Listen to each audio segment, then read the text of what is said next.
What's up, guys? Jamie Bunn, Fish Blue Water. Thanks for joining us for another video. And slow pitch jigging is the theme of this video today. Now, I'm not afraid to admit it, I'm a slow pitch Googan, but I've got some exciting trips lined up. We're headed to the Tortugas end of July. Getting ready to go real quick here for a bottom fishing trip down to the Keys tomorrow for the night. And I want to see what the hype is about all this slow pitch jigging. So I'm here at Real Deal Bait and Tackle, which is the mecca tackle shop of slow pitch jigging, probably in all the country. Mike Lipski, the owner guy, has got everything you could imagine under the sun, and he is going to get me hooked up so I can try out this slow pitch jigging thing. So join me inside. Aha, there he is. Hey, what's up, guys? What's up, bro? What's up, Jamie? How you doing? I'm ready. Today is the day. Uh-oh. So we got this video rolling. We talked a little bit about it. I'm fired up about this slow pitch jigging trip that you invited me on in late July. There's just one problem. I don't know the first thing about slow pitch jigging, and I don't own a slow pitch jigging setup. We're gonna have some badasses on this trip, right? We are. We got 4, 5, 6 pros on the trip, and we're going to some spots that have never been fished before. So do a little look, learn, and find action, and then we're gonna do some deep jigging. Try to get some queens and goldens on the jig, and that's really queens, fun. I've seen some of that stuff like on social media. So these guys are dropping down 6, 7, 8, 800, 900 feet. And what's cool about the queens is you never get one. It's always 2 on each side of the jig. You got a queen. So that's pretty awesome rad stuff.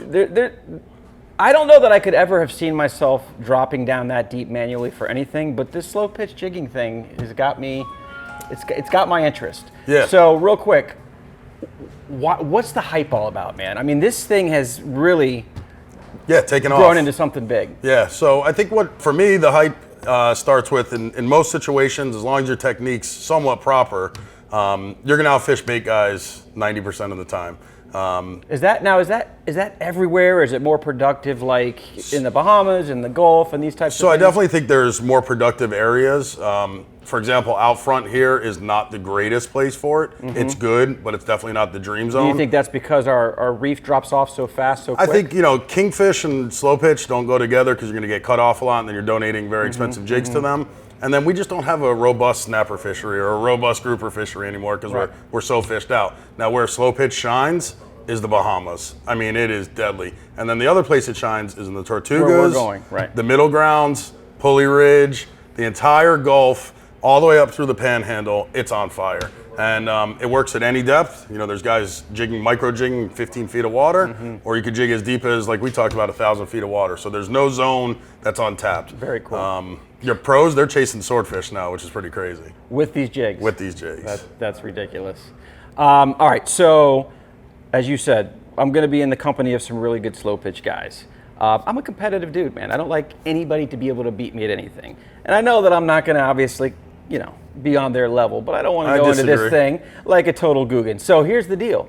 So tomorrow, I'm actually going to fish the mutton spawn down in the Keys. We're gonna be there all day, stay on the hook all night, and I figured, you know what?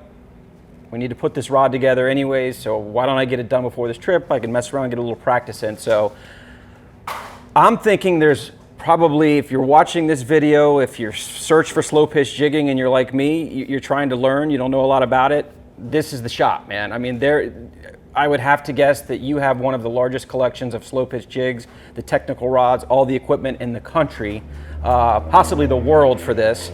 And it's right here in my backyard, my hometown of Pompano Beach, which is super cool. But what I'd love to do with this video, because it's gonna be a learning experience for me, and I'm sure a learning experience for people watching it, is how to go through the process of putting together a rod and reel combo for the slow pitch jigging, selecting some of the terminal tackle, the jigs, this and that, and just being ready to go out and do that. Let's talk about the rod that kind of inspired all this, which is the Tortugas trip that we're gonna be taking, and what I need to make sure that I've got some sort of a proper setup. So what are we gonna go with? What's your recommendation? Yeah, so when we're going on that trip, our target species is 4 that we're going after. So we're gonna have one day of what we call shallow and jigging, but to most people just getting into jigging, they say, oh my gosh, super deep, which is 300 to 500 feet. Okay. But in jigging world, that's kind of normal, shallow, which is crazy to most. And then we're gonna have 1 day of deep. Okay. And that deep's gonna be 600 to 900 feet. Wow. And so in the shallow, we're targeting all your groupers, mutton snappers, nighttime, tons of tunas, more than you'll ever want to catch. And then in the deep side, we're targeting, as we mentioned before, all golden tiles and queen snappers. Wow. So between the two of those, it's super fun. So for you, I picked out a rod that is my best-selling rod. It's a company that we brought in. We were the first in the United States to sell them, called Hardy Rise. They're amazing rods. They're known as power rods. And all slow pitch rods are kind of like a piece of art in their own way. And Hardy Rise is the true example of that. So this is made out of 100% Japanese carbon fiber. So it's a solid core blank, so there's no filler or anything. It's straight carbon fiber. Wow. Then what makes the next step on it is these are all titanium Torzite guides, which if you're not into rod components, that's the top of the line. There is nothing more expensive in guides right now. I'm familiar with like silicon carbide. So this is the new above that. That's above that. Yep. Okay. So Wow. so that's we do that because the titanium is a feather. Everything in slow pitch is weight reduction. Right. You're jigging all day. You're trying to keep the weight down. You want it to be comfortable for you. So this rod right here can handle any fish in the ocean. We use the same rod to catch yellowfin tuna in the Bahamas. Really? Yep. So to that point, like if I was running over to go tuna fishing in the Bahamas, and traditionally like we would with the live bait and the chunks and the bigger, heavier duty stuff, I can drop this thing down and feel confident on a 60, 70, 80 pound yellowfin. Yeah, and what I'll do is I'll send you guys a video also, a little clip. Because I want to do that at some point. I'll send you a little clip of this right exact setup, catching yellowfins. Really? So yeah, it's really Amazing, cool. amazing. So I think this is the perfect setup for you because it's going to really help you with kind of all those depths we talked about. And then reel selection. This is very important when it comes to slow pitch. The key is to have a narrow reel. And there are a lot of guys that they want to use their existing gear to try it out, and that works fine. But the way these rods are designed, they're designed to hold a narrow. And the reason for that is the way these guides work weight is centered right down the rod? Or? Yeah, well, the main thing is you're holding this, it's all palm size. That's one. So the proper technique to hold this is you got 2 fingers splitting on the trigger, a thumb here, and you're applying pressure. So when the fish grabs, whatever fish just grabs, you pull down on that real quick. So boom, you can't, it's not pulling out of your hand. Right. So you got a firm grip on this. Okay. 2, the placement is underneath the arm. See, it's riding right under your forearm? So that's why you're jigging. So what that does is it gives you the ability to go anywhere you want. Okay. Where a lot of guys, when they first get into it, want to tuck, but when you go to jig, there's not much there. Right. So when you have it here, it allows you to freely jig however you want. But the key to the narrow is, besides all that, is that you don't have to level line. So you're already jigging, you're holding, you're pitching, you're doing all these things. Right. The last thing you want to think about is level back wind. and forth on the reel. So with this, it's going to level wind automatically for you. Okay. And if you do see a pile up on one side, just turn the reel a little bit and it'll go the other way. So it just takes away one step that you want to have to deal with. Okay. The second thing is we use really light braid for what we think of for offshore fishing. So when you're fishing your moderate ranges, anything up to 500 feet, we suggest 30-pound braid. When you're going deeper, we suggest 20-pound braid. Is that just for the belly and the line or the scope? It helps with scope, and it gives you line capacity on these small reels. Gotcha. And these new braids, guys, they break so far over their breaking strength. You know, the number one braid right now is the Ozuri Super Braid for jigging. They're 20-pound breaks at 44. They're 30-pound breaks at 54. Wow. So you're not going to worry about breaking that line. So what's sitting on this reel? This right one's now? got 30-pound Ozuri Super Braid. Okay. So okay. The reel doesn't have enough drag to break the line. I like to explain to customers that drag is a selling feature. This reel has 100 pounds of drag. You can't hold 100 pounds of drag. Gotcha. So that's all a selling feature for stores to sell you guys. We try to be honest. Now the reel we chose for you, this is one of my new favorites. This is a Daiwa Saltiga lever drag. This just came out, brand new for 2020. It came out at the end of 2020. What's nice about it, it has the JDM, which is the Japanese design handle on it, which makes for really nice jigging on this. Lever drag's good because you could preset your drag. For slow pitch, you want your drag set anywhere between 10 and 13 pounds at strike, which will then at max give you about 20 pounds. And you should never, in any situation, be using more than 20 pounds for slow pitch. Yeah, I mean, that's a lot of drag. People don't realize it. They hear 20 and they think it's nothing, but that's a lot of drag. Yeah. I mean, so we preset them all for everybody when we set them up. So they're already preset, ready to go. But what's nice about this is the second you hook up, you're already at strike. go fish. You rarely will have to go past that. I mean, it's very similar to, I mean, will they make the Saltiga line for offshore kite fishing, sail fishing here in South Florida? What's nice is you guys are using a reel like this already. It's just a different technique. Right, yeah, for sure. Now, the other key about slow pitch, which makes it so attractive to people, is we've all lived through the speed jigging era. The Shimano butterfly jig era, where that was a craze. The fast jigging, super craze. Yes, it's productive, it works, it catches a lot of things. But with that, you're literally, and I got to switch because mostly we do that on a spinning rod, you're jerking this thing up as fast as you can. And I know for me, I'm like 3 drops and like beer, you know? I need a break, right? So it's great. But what that's doing is you're pulling your jig away and they're chasing a fleeing fish. With slow pitch, it's all about the drop. And the drop is they're chasing a hurt or an injured fish, which makes for an easy catch. So that's the key with this. So with slow pitch, it's slow up. And then what's going to happen is you'll play jig for me. Put your fingertip on that jig. So as I go up, my jig's going to load the rod, and then just let it go. Just let it fling. The rod's in theory going to fling your jig up now above your rod. And then what's going to happen is you're going to wait. You're going to pause. Now the pause here when I'm doing this on videos seems like a long time, but in real life it's a lot slower, a lot faster. Right. You're going to wait for that jig to start falling back down, and you'll feel the jig pull you down, and then you follow it. You don't want to beat it. If you go up and then beat the rod down real fast, your line could wrap around the tip here. And then when you go back up again, snap. Right. So the key is just let everything slow. You have to break out of your head the speed jigging mentality and slow everything down. That slow mentality is what lets a 75-year-old do this all day. Yeah. All right, so let me put this thing in my hands. So, all right.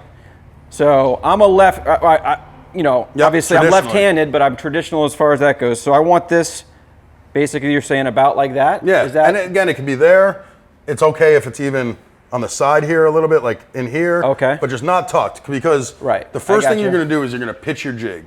Right. So if the current's coming from this way, you're going to pitch it into the current. This way, by the time you drop to the bottom, you're vertical with it. Gotcha. And you want to try to stay as vertical as you can for as long as you can. Okay. So this gives you the ability to throw your jig. Now with me, I hold it the same way as you. I'm in this hand, but when I pitch, I have to switch. I pitch with this hand, and then I put it back. I do the same thing, like if I was bass fishing or whatever, I would pitch it out like that. So I do that with this. So it's all about how you feel comfortable. Okay, all right. The pitch, there's no right or wrong, but it's just like any other conventional. Keep your thumb on the line. If you're fishing a bait caster, whatever it is, it can backlash or backspool just like anything else. Always keep that tension there. Oh, all right, so let me feel how this thing loaded up for me just to get an idea. So you're going to go slow up, go up, up, up, up, up. And then now, so I know you said be careful not to high stick. Yep. So is this? Am I high sticking right now? Yeah. So now what's nice is do exactly what you were just doing, but let me control your arm. Put it back under there. Okay. Now pull your arm out. I'm pulling you. Now you can go higher. See how you can go higher there? Right. To get your jig up. Gotcha. And then you're gonna come down. Okay. So I almost do like, for me, and it's a little different, like almost like an in, out, up position. Almost okay. And again, that's not 100% the perfect technique, but for me, that's the technique that works. So now what am I doing when, the load reeling. me up again? So when I get the bite, if it's falling down, once you get the bite, are you up under the, but the first thing that everybody forgets about in slow pitch, they think because they're fishing this micro rod and you got these weird hooks and all this stuff, is that it just hooks itself. Imagine you're bass fishing. You ever watch any of the bass competitions? These guys set hook like maniacs, right? Right. Set that hook. Really? Like a man. So it's, okay. Like set the hook. Right. And then get into your fighting position. Okay. There's 2 ways you can fight. One's going to be tucked under the armpit like that. Okay. And then what happens when you tuck is you can only lift the rod so far, so you can't high stick. Yeah. So no matter how much I bend this, you're not going to break the rod. That feels pretty good right there. And that's a lot of heat right there. I don't know how long you can hold that. Right. You know? So that's one. And then 2, if you got a real big fish and he's really running, you just literally point it down in the water, just like that. Really? And just reel. Just reel and point. Okay. So these reels are super powerful. They're designed for that option. Now that would scare me, not having a lot of stretch in the line as far as pulling hooks. Well, you have a leader. So you're going to fish anywhere from a 10 to 12 foot fluorocarbon leader. So that's going to be your stretch that you have there. And then remember with slow pitch, you're using anywhere from 2 to 4 hooks per jig. Particularly, mainly 4 hooks, unless you're fishing super deep. Okay. So they're going to hook them in the mouth. You're going to get them in the gill plate. You're going to get them in the asshole. You're going to get them in the side plate. You don't typically lose those fish once you got them hooked. Now, can you? Sure. Most of the time you don't. Okay. So for the novice guy, that's watching this, which falls into my category, I think it's important to note because you mentioned this off camera. So this is what you're like. What I'm accustomed to with traditional. This is really bad in slow pitch jigging, right? So the main thing you don't want to do is high stick. So once you get here and you get a pelagic on, and he wants to pull this tip this way, that's not how the rod was designed. Right. So the rods are designed to bend from all here the way through it, all the way to the butt. Yeah. But you want to keep the rod as horizontal as possible. Okay. So. All right. So one last thing. So you mentioned that this shines in that 300 to 500 and deeper range. Yep. So for this trip down to Ocean Reef, Key Largo, yep, we're going to be fishing 100 to 200 feet. Is there a rod option I should consider for that if this is not going to perform well? Yeah, so that rod right there is going to perform, as I said with the zone, anywhere from, later Denny, anywhere from 220-ish gram jigs up past 500. So it covers all your deep stuff. Okay. It's not going to perform well on 150 gram jig, which is what you're going to need in your 150 grams or 150 feet of water.